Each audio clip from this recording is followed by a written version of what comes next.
Okay, this is your second chapter of the pharmaceutical jurisprudence subject in diploma second year. तो आज का हमारा topic रहेगा code of pharmaceutical ethics. In the first lecture और in the last lecture we have discuss about the pharmaceutical legislation. यहाँ पे आज हम डिस्कस कर रहे हैं what do you mean by pharmaceutical ethics या कोड ऑफ फार्मास्यूटिकल एथिक्स के बारे में हम लोगों को आज पढ़ना है.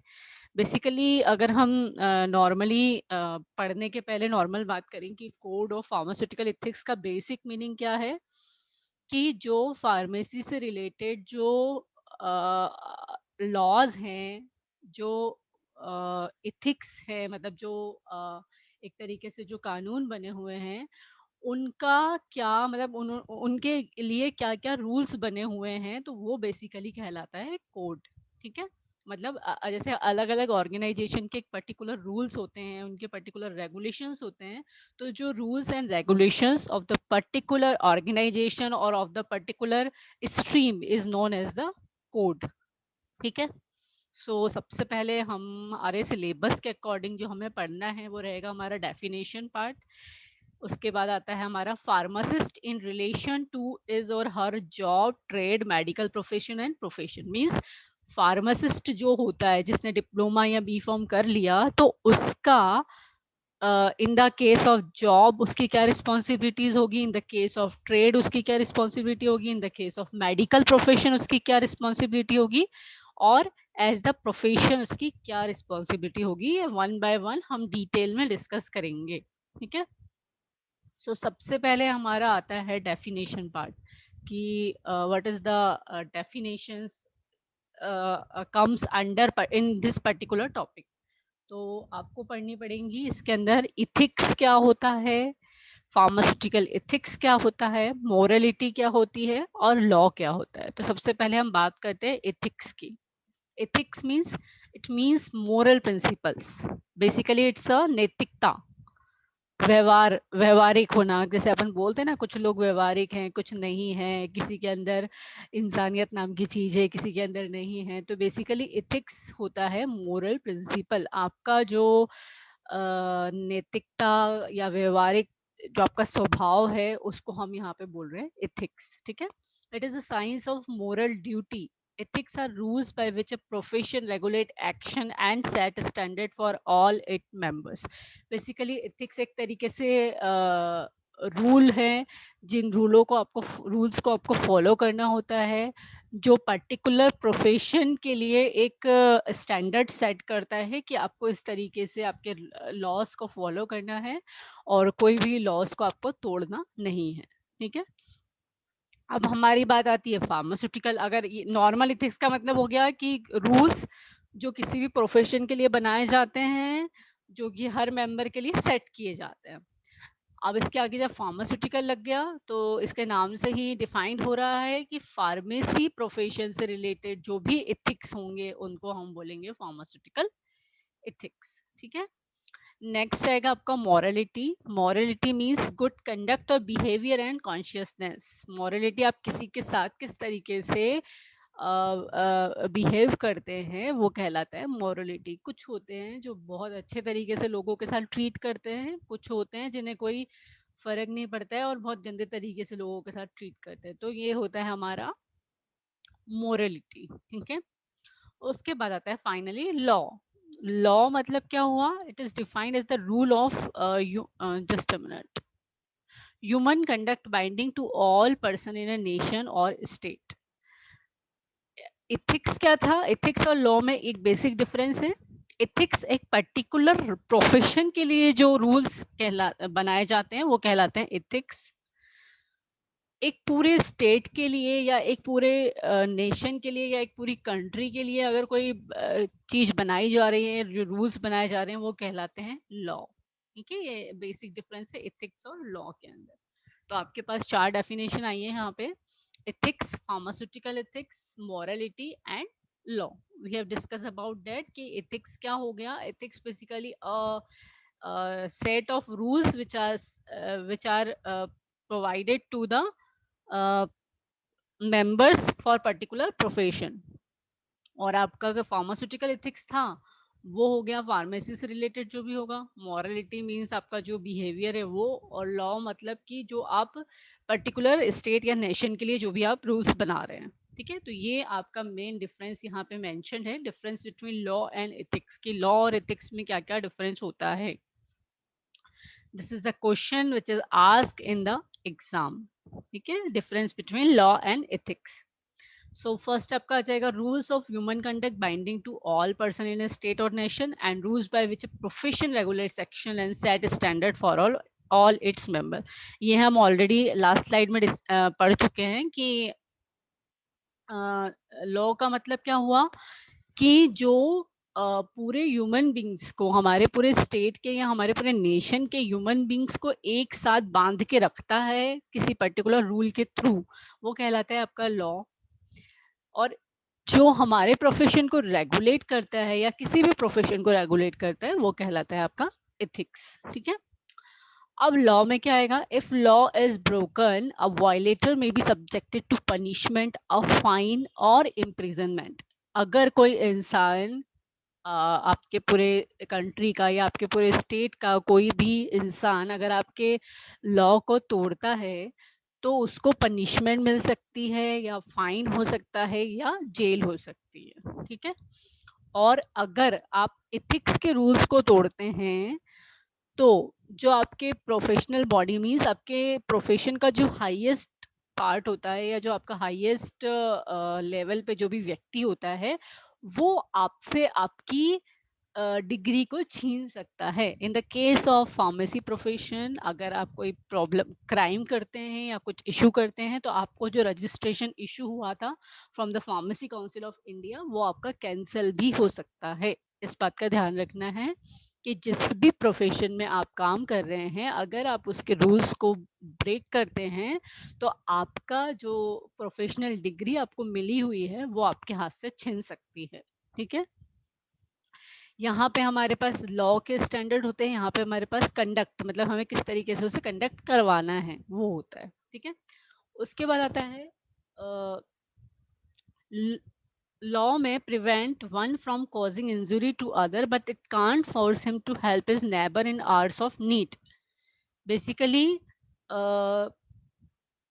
जो हमारा लॉ है वो ये कहता है कि हम किसी को कुछ नुकसान ना पहुंचाएं, ठीक है। लेकिन ये फोर्स भी नहीं कर सकते हैं कि आपको हेल्प करनी ही करनी है। मतलब ये डिपेंड करता है, अगर आपकी इच्छा है तो आप हेल्प करिए, अगर नहीं है तो मत करिए। इसमें आपको कोई फोर्स नहीं है, बस इतना है कि आप किसी को कुछ मतलब प्रॉब्लम ना क्रिएट करें, किसी को कोई दुख ना पहुंचाए।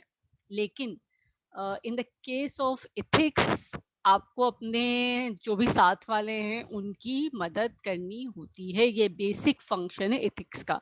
अगर आप सेम प्रोफेशन में वर्क कर रहे हैं, उसमें एक बंदा तो अपने प्रोफेशन को हाई लेवल पे पहुंचा रहा है, उसकी तारीफ कर रहा है, एक बंदा उसको कम्प्लीटली गिरा रहा है, तो ये चीज़ नहीं होनी चाहिए। और ऐसा भी नहीं होना चाहिए कि आप दो लोग सेम ब्रांच के हैं लेकिन आप दूसरे को नीचे दिखाने के लिए आप कुछ भी कर रहे हैं, तो इस तरीके से आपको नहीं करना है। अपने पास वाले की कंप्लीटली मदद करनी है, ठीक है। और सेलिंग मिसब्रांडेड और adulterated drug is prevented by law. According to law जो भी मिसब्रांडेड ड्रग या एडल्ट्रेटेड ड्रग होती हैं, जो कि हम ड्रग एंड कॉस्मेटिक एक्ट के अंदर पढ़ेंगे कि ये कौन सी ड्रग्स होती हैं, तो ये इनकी जो सेलिंग है वो नॉर्मली लॉ के द्वारा प्रिवेंटेड है। और selling medicine at cheaper rate than that of fellow pharmacist in this area is not ethical. और अगर आप कोई कम दामों में कोई ड्रग को बेच रहे हैं तो वो भी पर्टिकुलर नॉट इथिकल माना जाता है, ठीक है। तो ये हमारे बेसिक डिफरेंस थे जो कि हमारे लॉ और एथिक्स के बारे में थे, जो हम लोगों ने आज पढ़े। अब हमारा आगे आता है कुछ मतलब बेसिकली एथिक्स का मतलब क्या है, या अगर आप कोई ऑर्गेनाइजेशन में वर्क कर रहे हैं तो आपको एक a guide of principle designed to help professional conduct business honestly and with integrity। आपको एक प्रिंसिपल सेट करना होता है। अगर आप कोई बिजनेस कर रहे हैं या आप कोई कोई भी चीज कर रहे हैं, आप बिजनेस ओपन कर रहे हैं या कोई आपने नई चीज स्टार्ट करी है, तो आपको एक पूरा गाइडेंस बनानी होती है, एक पूरी गाइडेंस प्रिपेयर करनी होती है, जिससे आप लोगों को पूरा का पूरा गाइड करते हैं कि हमें किस तरीके से वर्क करना है। ठीक है, एज ए लीडर आप वर्क कर सकते हैं और एक तरीके से आपको पूरा वर्क करना होता है।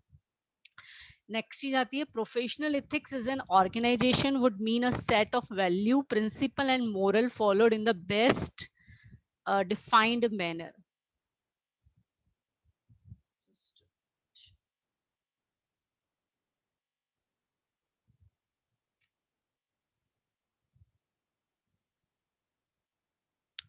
प्रोफेशनल एथिक्स मीन्स क्या हो गया कि एक ऑर्गेनाइजेशन हो गया जहाँ पे आपने मतलब अभी हम जो फार्मास्यूटिकल एथिक्स की बात कर रहे थे वो हम सिर्फ फार्मेसी प्रोफेशन की बात कर रहे थे।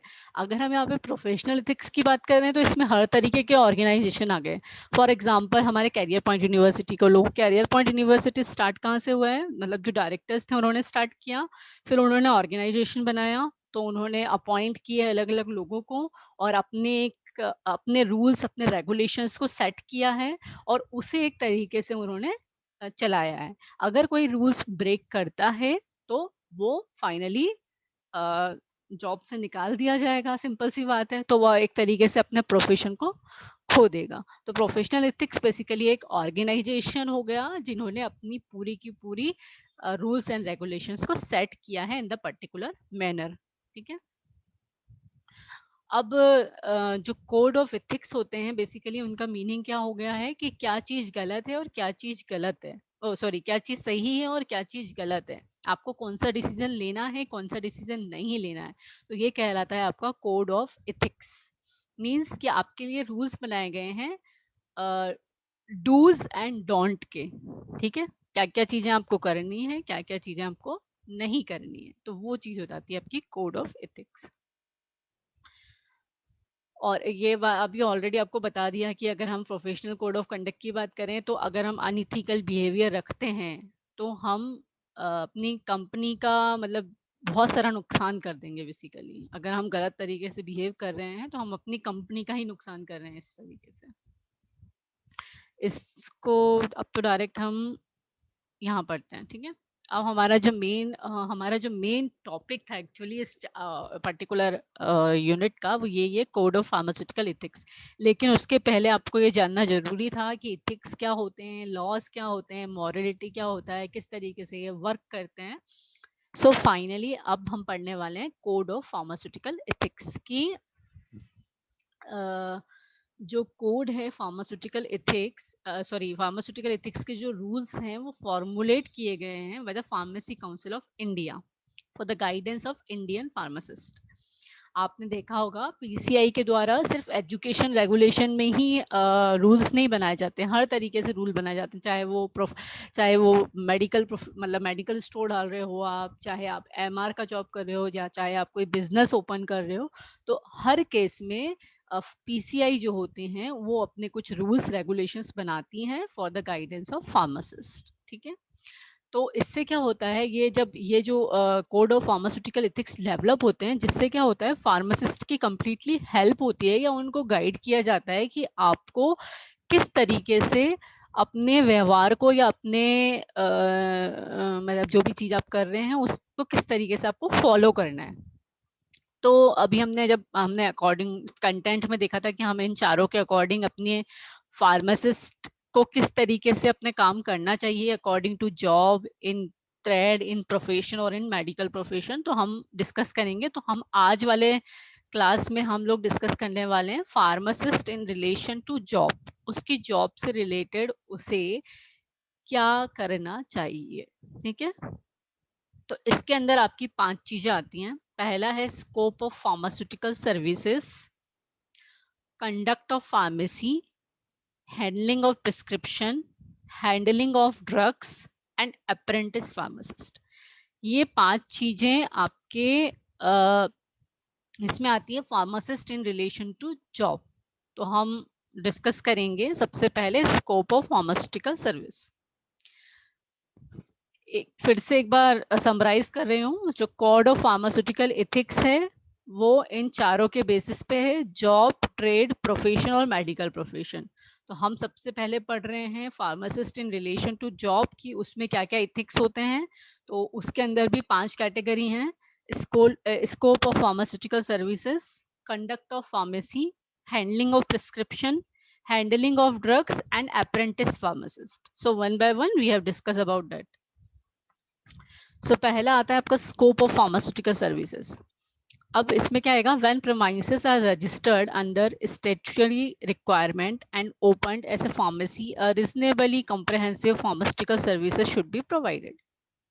जब भी आप कोई प्रीमाइसेस, अगर आपको कोई मेडिकल स्टोर डालना है तो आप क्या करोगे, एक प्रीमाइसेस को रजिस्टर करवाओगे according to rules and regulations जो भी होते हैं उनके लिए आपको लाइसेंस लेना होगा। आफ्टर टेकिंग द लाइसेंस आपको साइट डिसाइड कर, मतलब पहले साइट डिसाइड करनी होगी and after deciding the site to take the licence, और फिर आप उसको वहाँ पे आपकी फार्मेसी ओपन करेंगे और वहाँ पे जो भी सर्विस आप प्रोवाइड करना चाहते हैं वो प्रोवाइड करेंगे। ठीक है। It involves the supply of commonly required medicine of this nature without undue delay. अब सबसे मेन चीज, जब भी आप फार्मेसी डाल रहे हैं अपनी, तो वहां पे आपको जो बहुत कॉमनली यूज्ड मेडिसिन होती हैं वो हमेशा आपके पास अवेलेबल होना चाहिए विदाउट डिले। ठीक है। ऐसा नहीं कि कोई पर्सन आपके पास नॉर्मल सी दवाई लेने आया और आप उसको बोल रहे हो कि हमारे पास अभी स्टॉक खत्म हो गया है, आप बाद में आइएगा या बाद में मिलेगी। तो इस तरीके से नॉर्मली नहीं होना चाहिए, स्पेशली जो बहुत कॉमनली यूज मेडिसिन है। ठीक है। And it also involves willingness to furnish emergency supply at all times. और कोशिश करनी चाहिए कि जो इमरजेंसी रिक्वायरमेंट है वो भी आपकी मेडिकल स्टोर पे इजीली अवेलेबल रहें हमेशा, हर टाइम पे। ठीक है। तो ये हो गया आपका स्कोप ऑफ फार्मास्यूटिकल सर्विसेज। फिर होता है conduct of pharmacy. A condition in a pharmacy should be such as to preclude avoidable risk or error or of an accidental contamination in the preparation, dispensing and supply of medicine. अब होता है pharmacy. Pharmacy में compounding भी होती है, मतलब manufacturing compounding भी होती है और साथ ही साथ डिस्पेंसिंग भी होती है। तो जब भी कोई फार्मेसी ओपन हुई है तो वहाँ पे आपको ध्यान रखना है कि जब वहाँ पे कोई मेडिसिन की प्रिपरेशन हो रही है या तो उस टाइम पे कोई कंटामिनेशन उसके अंदर नहीं होना चाहिए। ऐसा नहीं कि आप वहाँ पे कंपाउंडिंग इन द सेंस कि आप वेइंग करके उनको मिक्स करते हैं आपस में, तो वो चीज़ें जब आप कर रहे हैं तो उसमें कहीं भी कंटामिनेशन या कहीं एयर पार्टिकल्स आ गए या फिर कोई कीड़ा मकोड़ा गिर गया, इस टाइप से कोई कंटामिनेशन वहाँ पे प्रॉपर्ली नहीं होना चाहिए। और जो प्रीमाइसेस का अपीयरेंस होता है वो प्रोफेशनल लुक देना चाहिए। ऐसा नहीं कि आपने खूब सारा उसको डेकोरेट कर दिया प्रीमाइसेस को कंप्लीटली कि भाई हमारा जो जो फार्मेसी है वो बहुत अच्छी नज़र आए और मतलब ज़्यादा से ज़्यादा लोग अट्रैक्ट हों, तो उस चक्कर में आप उसको खूब सारा डेकोरेट कर दें, ऐसा नहीं होना चाहिए। वो नॉर्मली प्रोफेशनल लुक प्रोवाइड करना चाहिए। It should be clear to the public that the practice of pharmacy is carried out in the establishment. और अगर आपको ऐसा कुछ मेंशन करना है कि यहाँ पे फार्मेसी के लिए प्रैक्टिस भी की करवाई जाती है इस पर्टिकुलर प्रीमाइसेस के अंदर, तो आपको कंप्लीटली लेबलिंग वगैरह वहाँ लगा देनी चाहिए जहाँ से कि जो भी लोग हों उनको क्लियर हो कि यहाँ पे प्रैक्टिस कराई जाती है। ठीक है।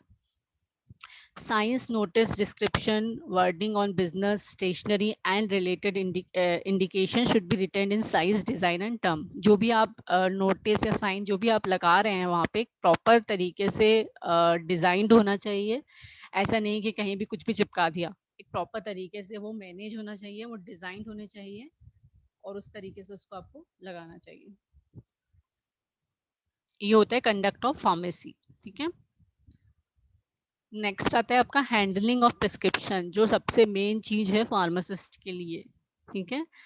अब इसमें क्या है कि आपको किस तरीके से प्रिस्क्रिप्शन को हैंडल करना चाहिए, ये सबसे मेन टॉपिक है आपके इस पर्टिकुलर मतलब कोड ऑफ फार्मास्यूटिकल एथिक्स में।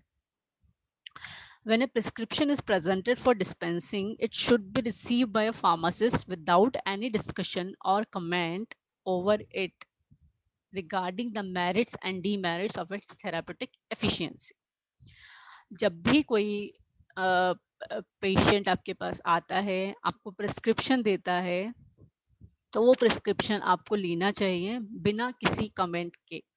ऐसा नहीं कि उसमें जो ड्रग लिखी है आप उसके बारे में कमेंट करें कि ये तो इसके तो थेरापेटिक इफेक्ट अच्छे नहीं है, इसकी एडवांटेज ये हैं, इसके डिसएडवांटेज ये हैं। आपको कुछ नहीं बोलना है आपके पेशेंट के सामने जब आप उससे प्रिस्क्रिप्शन ले रहे हैं तब, ठीक है?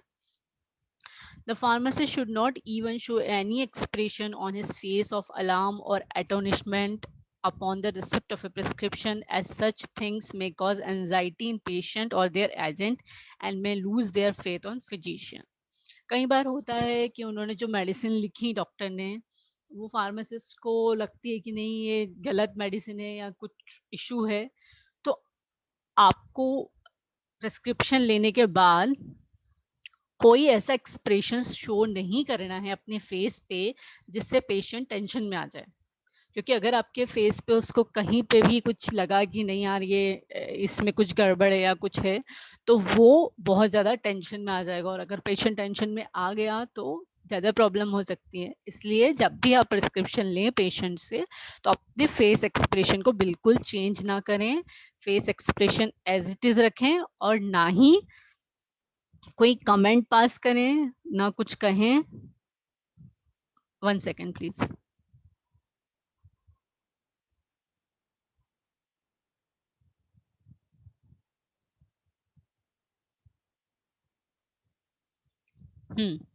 फिर नेक्स्ट हमारा पॉइंट आता है, any question on a prescription should be answered with every caution and care. It should neither offend a patron nor should it disclose any information which might have been intentionally withheld from him.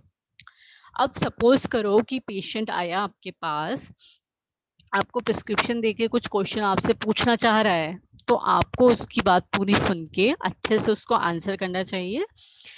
Even ढंग से answer करना चाहिए, भड़काना नहीं चाहिए कि तुम्हें तो गलत, डॉक्टर ने देख लिया है, तुम्हारी मेडिसिन तो गलत लिखी हुई है। मतलब जैसे इंटेंशनली होता है ना, किसी डॉक्टर से अपनी दुश्मनी होती है तो अपन दुश्मनी निभाने के लिए कुछ भी करते हैं, तो उस तरीके से इंटेंशनली हमें वो चीज़ नहीं करनी है। नॉर्मली पेशेंट को जो भी चीज़ है वो अच्छे से तरीके से बतानी है, ठीक है? It is not within the privilege of a pharmacist to add, omit, or substitute any ingredient or alter the composition of a prescription without the consent of the prescriber.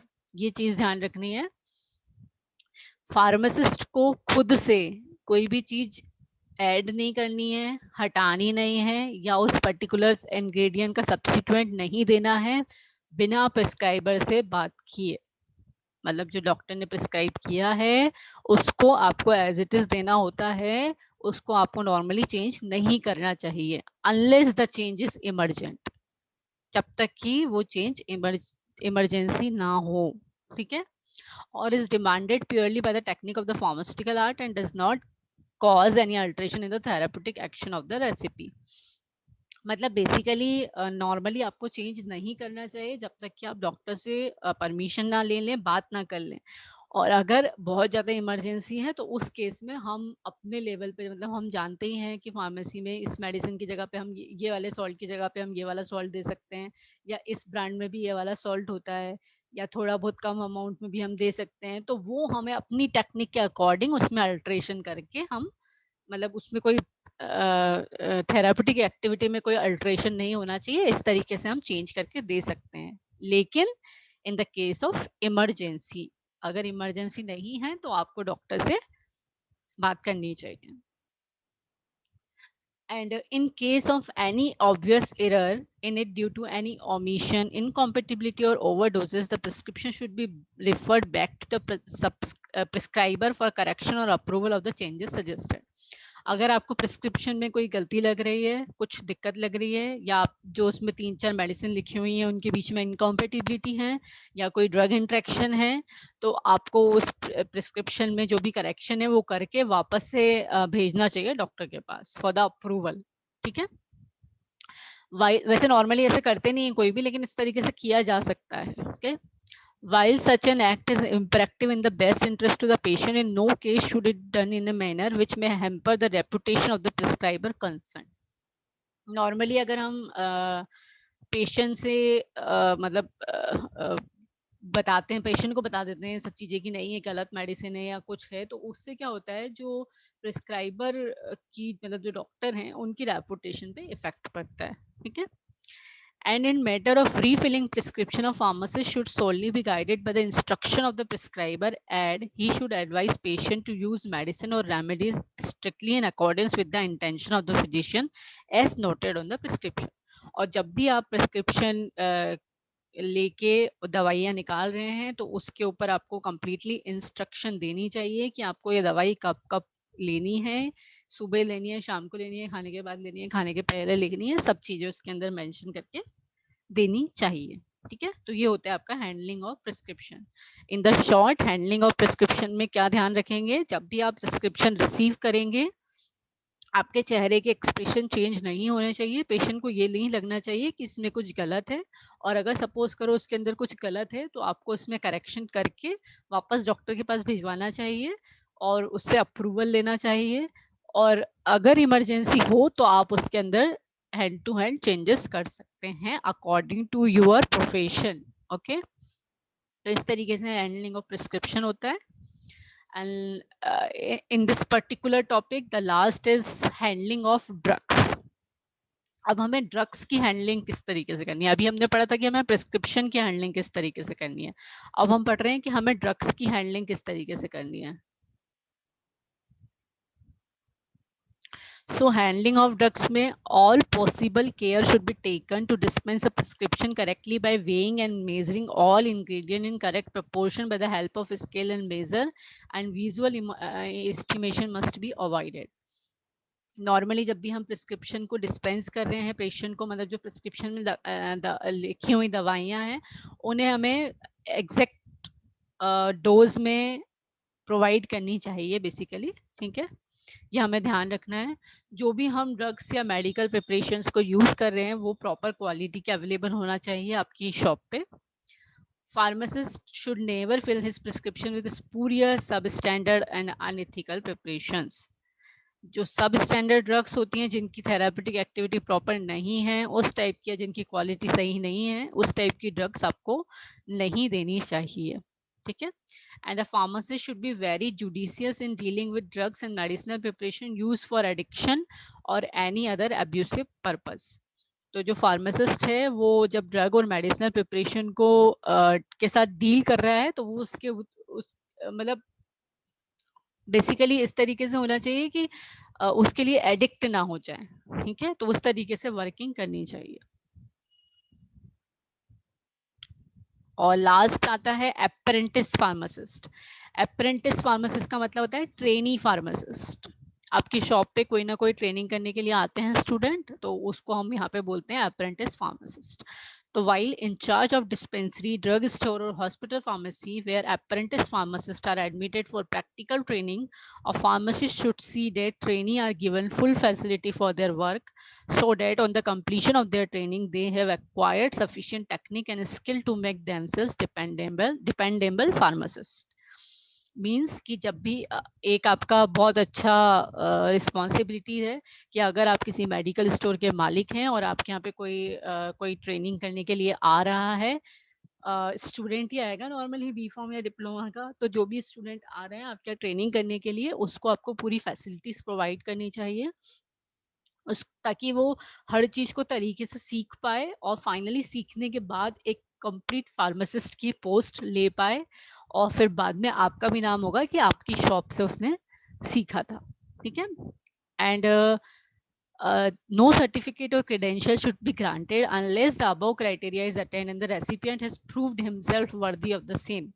और सेकेंड चीज ये कि कुछ होते हैं जो अपने मेडिकल स्टोर में रखते हैं लेकिन 1 महीने बाद ट्रेनिंग सर्टिफिकेट यूं ही प्रोवाइड कर देते हैं, कोई ज़रूरी नहीं होता है कि वो ट्रेनिंग करने आया या नहीं आया।